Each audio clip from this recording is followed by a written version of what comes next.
now. So quickly, the first big one here, Manchester United versus Sevilla. Yeah, big game, Paul. Sevilla team, they have won the Europa League numerous times over the last couple of years. Unai Emery was of course, at Aston Villa, I think, won 3 in a row. Manchester United last won the Europa League, I think, in 2017 with Jose Mourinho. They were in good form, but up until the Liverpool when they hammered them 7-0, they hadn't been playing really, really well since then, though, unfortunately for them. I think it's going to be a tight game, Paul. I think Ten Hag has improved Manchester United. That's a given. But there have been a few games where I felt they've been getting away with it over the last couple of weeks. They got they've lost it. No, they lost, I think, 6-7 in the league this year so far, and they've kept conceding a lot of goals, and they've had some big beatings. Now they lost 6-3, I think, to Man City earlier in the season. They lost 7-0. They lost 4-0 to Brent the second game of the season. So when they lose, they seem to lose badly. But with Rashford up front, he's coming. He's now in a bit of form for the last month or so. He did score over the last couple of weekends. I just fancy United might just have enough. Yeah. No, just a quick word there. At home. Yeah, sorry, no. Sevilla have a great record in this competition. They've been in finals. They've won most of them. They're always in the shake-up. I just don't know why, but obviously Spanish soccer is fairly strong, but they have that great record in the competition. Now, Manchester United have a good record too. They've won it a few times as well within recent years under the Europa League. So, to me, it's Manchester United a slight favourite, maybe just because of history and tradition, but I wouldn't rule Sevilla out. They have a great record in the competition. Yeah, I know, definitely not. I think with the away goals rule not applying here as well, Paul, it's a bit of a shame for Sevilla, because if they got say like an away goal and bring it back for the home leg in the second leg, I would give them a really, really big chance. But no, I think. Can you call it to move on, or can you just call it? We just don't. Yeah, I would say Man United with that tie over. Now the next game then we have.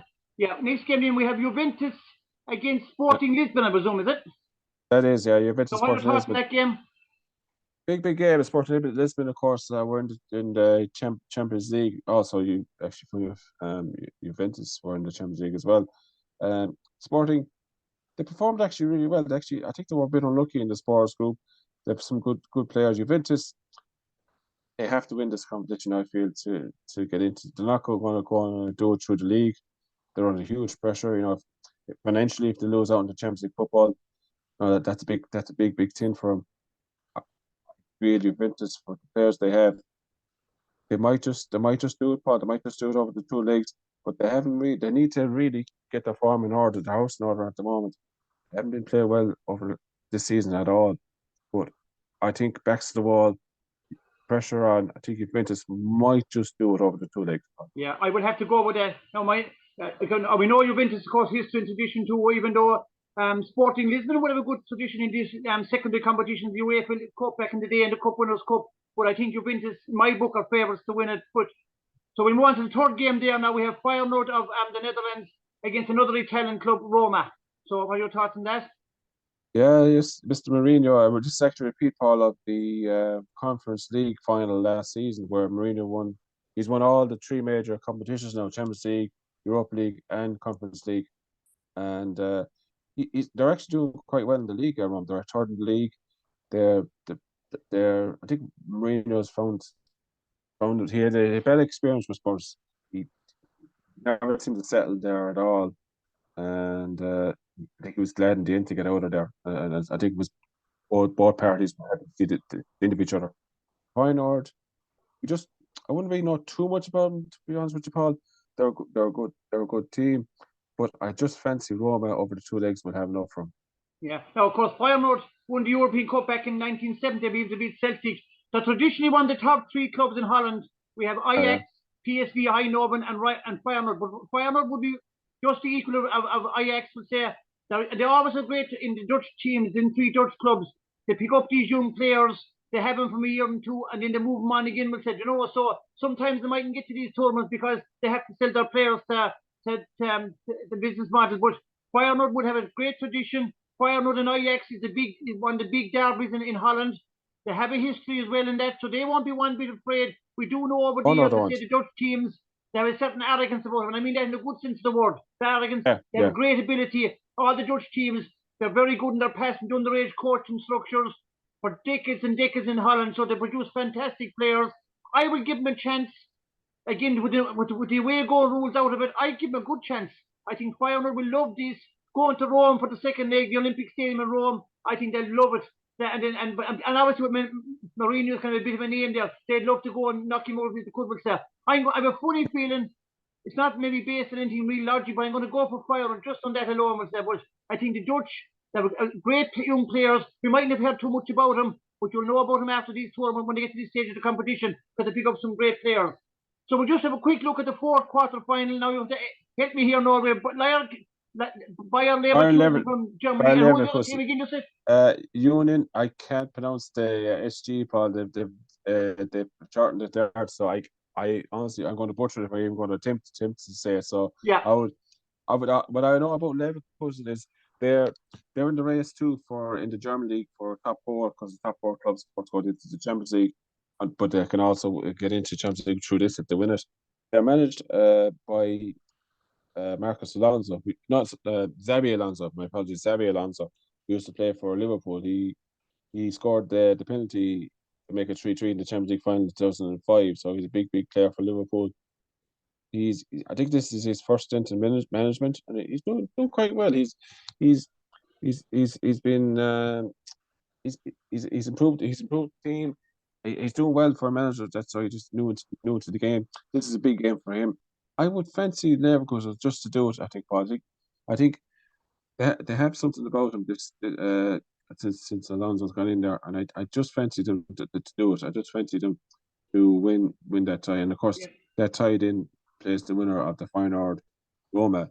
I could go back to final and back to Leverkusen was a Michael Ballack. They got to final, a European Cup final one year under Michael Ballack. Yeah, they did 2002. Yeah, was it Real Madrid beat him, or who beat him in that final? Real Madrid beat him. Yeah, that famous Zidane goal in the final. Yeah, it's all for sure. So again, you're going for Leverkusen that game. So you just before we finish up, can you just give your the four teams again? Manchester United win the first tie. Juventus, Roma, and Leverkusen. And what's the semi-final draw again? Do we know? The winners of the Man United and Sevilla game played. The winners are Juventus and Sporting, and then Leverkusen and Union versus Feyenoord, Roma. Winners of those games will play each other. Yeah, and just to clarify, the real importance of the Europa League. Obviously, it's a competition in its own self, but the real big carrot is into the stick, as I call it, is if you win the Europa League. Just explain to the listeners what actually happened. If you win the Europa League, Paul, you get straight into the Champions League group stages for next season. You don't have to go through any qualification or anything like that. You go straight in. It's actually a very good lifeline for clubs who are not playing well in their league, who probably don't have much hope of getting into the top four. So this is massive. That's why I mentioned Juventus. This is massive. I mean, if they can go on and win this, they'll be guaranteed Champions League football for next season, because as the way things are going with them, price seduction and all that's gone on this season, they mightn't even get European. It's possible they might even get European football. So this is massive tournament for Juventus. Yeah, and again, just back to Manchester United, we spoke there on the show last week that they won the League Cup already. They're not going to win the league. They probably will finish in the top four. But if they can win this Europa League and get automatic qualification for the Champions League next year, and we know which Champions League is, that's where the big bucks are. That's where you get even sponsorship from different across the world, because everybody watches it. So it's a huge financial carrot, huge at the end of the line. So I think that has actually added to the Europa League competition. There's a huge carrot there, and it's really worth winning. It's worth actually more than just the competition itself. Yeah, I think it's a pity they didn't bring this in.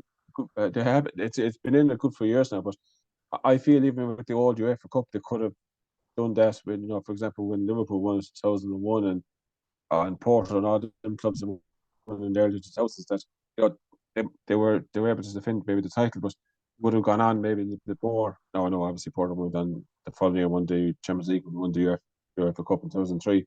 Before the clubs, they would have won the UEFA Cup, but they might have never played much in the Champions League, and would have developed their club more, and their players would have got more high profile. I just feel, though, but go back to United, whether they win the Europa League or get top four, the United players, United plans pretty much won't get. They need to get back into the Champions League. It's something last year that Arsenal had as well. But up until of course this year they're flying, and going to either finish first or second. Big thing with the Europa League was for them last season was to have to win it because they fell out at the run in the last 2 or 3 games for the top 4, where they lost to Tottenham, lost to Newcastle, and within 2 games their whole season Yeah. was Yeah, wrecked. just a quick So word now before we finish up. I see the Italian teams have 5 in the 2 competitions. There are 5 clubs involved. So just a quick word: is Italian soccer and the Italian league starting maybe to come back to dominance again? well, I think the standard of it, when I see Napoli play, the standard of attacking play in particular has improved. I would say maybe defensively they're not as strong as they used to be. I watched a few games, clips of highlights of a few games. The old school Italian defenders would be head and hands with some of the defenders that's been going on with No, all do you leagues. know To what the be name fair, that was back in the 60s? It was called the Catenaccio. When you get a 1-0 up, and that was in the story. You just shut up shop. The Catenaccio it's called. shut up shop. Just gave the other team nothing, not a sniff for the rest of the game, and win 1-0. And look, it's winning football. Yeah. No, nobody remembers. It's the Royal of Honour. Nobody remembers the runners up. It's all